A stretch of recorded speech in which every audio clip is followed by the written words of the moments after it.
అడగబట్టి 9, 10 నెలలు అవుతుంది ఒక ప్లేస్కి తీసుకొని వెళ్ళమని మా ఆయన గారికి. తీసుకెళ్తాను అనడు, తీసుకెళ్ళను అనడు. కర్ర విరగదు పాము చావదు అన్నట్టుగా చెప్తున్నాడు అనమాట సమాధానము. ఇంక ఇవన్నీ అయ్యే పనుల్లో లేవని చెప్పి నేను అడగడం మానేసి అలగడం స్టార్ట్ చేశాను. ఆ తర్వాత ఒప్పుకున్నారు. ఇంక మన పని ఎలాంటిదో తెలుసు కదా, ఒప్పుకునేదే తడువు. అసలు రెక్కలు వచ్చిన పక్షుల్లాగా ఇంక మనం ఆగుతామా? అబ్బో అస్సలాగంగా. బయటికి వెళ్తాం అంటేనే చాలు రెక్కలు వచ్చిన పక్షులం అయిపోతాము. దానికి తోడు మనకు నచ్చిన ప్లేస్, మనం చెప్పిన ప్లేస్ అంటే మనం ఇంకా ఆగుతామా చెప్పండి. మళ్ళీ ఏ కస్టమర్ వచ్చి ఏ బంబ్ వేస్తాడో తెలియదు. అదేనండి, ఏ కస్టమర్ వచ్చి ఏ డ్రెస్ అర్జెంట్ అంటాడో తెలియదు అనమాట. మనం చేసే పని అలాంటిది. మరి బయటకు వెళ్తున్నామని మనం గాల్లో తేలుతున్నట్టు మనకు తెలుసు కానీ కస్టమర్కి తెలియదు కదా మనం బయటకు వెళ్తున్నామని. ఏ కస్టమర్ వచ్చి ఏది అర్జెంట్ అంటాడో తెలియదు కదా, అదొక భయం అనమాట.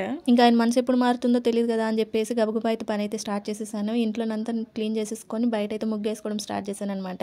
ఇంక ఇంటికన్నా అయిపోయిన తర్వాత ఇంకా తులసమ్మ కూడా అలంకరించేసుకొని పూజ అయితే స్టార్ట్ చేసేసుకున్నాను. ఇంతకు ఎక్కడికి వెళ్తున్నావు అది చెప్పకుండా ఇవన్నీ చెప్తున్నావు ఏంటి అనుకుంటున్నారేమో.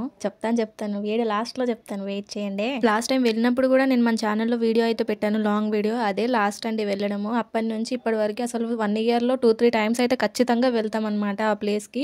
కాకపోతే ఈసారి చాలా సార్లు పోస్ట్ పోన్ అయిపోయింది. ఇప్పటికే సగం మందికి అర్థమైపోయి ఉంటుంది అది ఎక్కడికి అనేది. గెస్ చేయండి వీలైతే. మా ఆయన ఎక్కడ నైట్ చెప్తే ప్లాన్లు వేసేస్తాను అని చెప్పేసి అది కూడా మార్నింగ్ చెప్పారనమాట. అది కూడా 6 గంటల తర్వాత చెప్పారు, రెడీ అవ్వండి వెళ్దాము అని. మనకు ఆ మాత్రం హింట్ ఇస్తే చాలు. నవంబర్ 2న ఆదివారం రోజు ద్వాదశి ఉందని చెప్పేసి 365 ఒత్తులు అయితే వెలిగించుకున్నామని చెప్పి నేనైతే వీడియో అనేది పోస్ట్ చేశాను కదా. మళ్ళీ అదేంటో తెలియదండి, ఈ సండే అంటే మొన్న సండే రోజు అయితే అది కూడా ద్వాదశి ఉందని చెప్పేసి మేము అస్సలు అనుకోలేదు. అక్కడికి వెళ్ళిన తర్వాత తెలిసిందనమాట ద్వాదశి ఉందని చెప్పి. నవంబర్ 2న దీపాలు వెలిగించుకున్న రోజు అయితే ఈవినింగ్ అన్ఎక్స్పెక్టెడ్గానే అందరం కలిసి ఇస్కాన్ టెంపుల్కి అయితే వెళ్ళాము, కృష్ణుడి గుడికి.